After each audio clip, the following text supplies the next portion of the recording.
Bonjour tout le monde, aujourd'hui je vous apprends comment faire un feu en pleine forêt.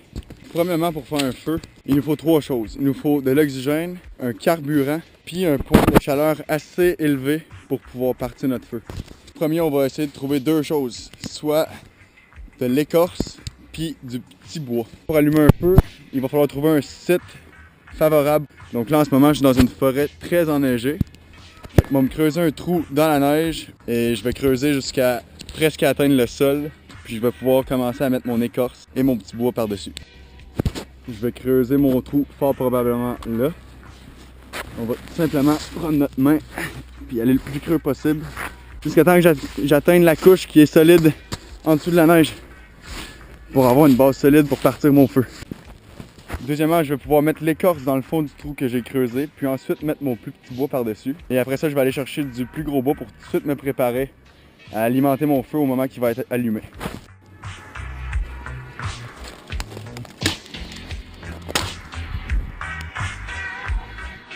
Donc, je suis allé chercher du bois et de l'écorce pour partir mon feu. J'ai aussi trouvé d'autres bois que j'ai classés par ordre de grosseur pour faciliter l'allumage du feu par après. Donc, je vais commencer par mettre l'écorce dans le trou que j'ai déneigé tantôt en premier. Par après, je vais mettre mon plus petit bois. Il faut laisser de l'espace entre le bois pour que le feu ait un bon apport en oxygène. Donc en ce moment, je vais pouvoir allumer mon feu. Je vais mettre la flamme. Je vais enflammer en fait l'écorce que j'ai mis en dessous de mon petit bois. Et normalement, le feu devrait bien partir. Au moment que notre bois a commencé à prendre en feu, il faut tout de suite se préparer à pouvoir mettre du plus gros bois. Donc celui-ci.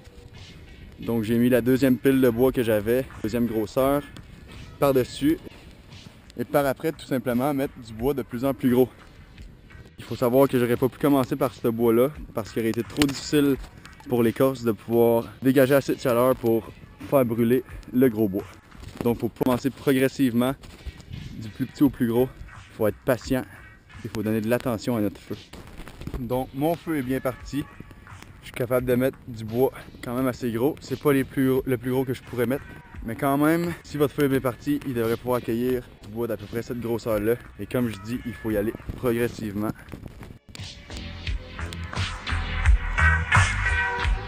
Et c'est ce qui conclut comment on allume un feu. Pendant ce temps-là, vous pouvez aller chercher du plus gros bois pour pouvoir alimenter votre feu.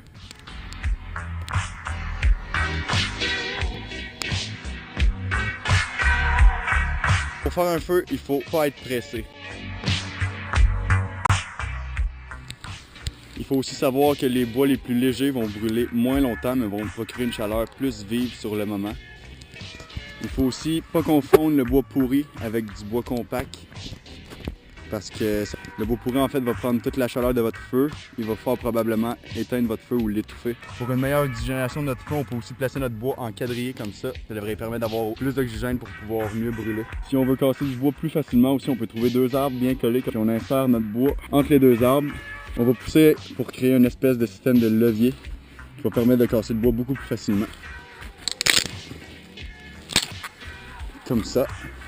Il faut savoir qu'un feu, c'est un élément essentiel à la survie ou à la cuisson des aliments. Donc, il ne faut pas négliger l'utilité d'un feu. C'est surtout très efficace pour nous réchauffer, bien sûr. C'est aussi bon de savoir que même si l'écorce est mouillée, on devrait être capable de l'allumer quand même à l'aide d'un briquet ou de n'importe quelle flamme qu'on peut avoir. On peut mettre l'écorce dans l'eau. L'imbiber comme il faut.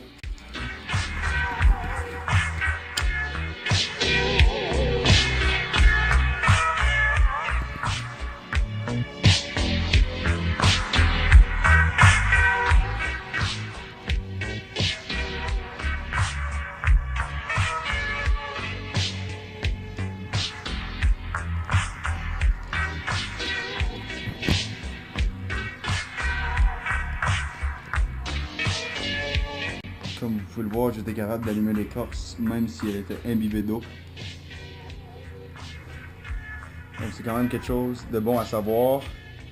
Surtout si on est découragé et qu'on pense ne pas être capable d'allumer un feu avec de l'écorce mouillée. Il y a aussi la gomme de sapin ou la résine. J'en ai trouvé un petit bout ici. Ça aussi, ça peut être un bon un bon carburant pour allumer un feu.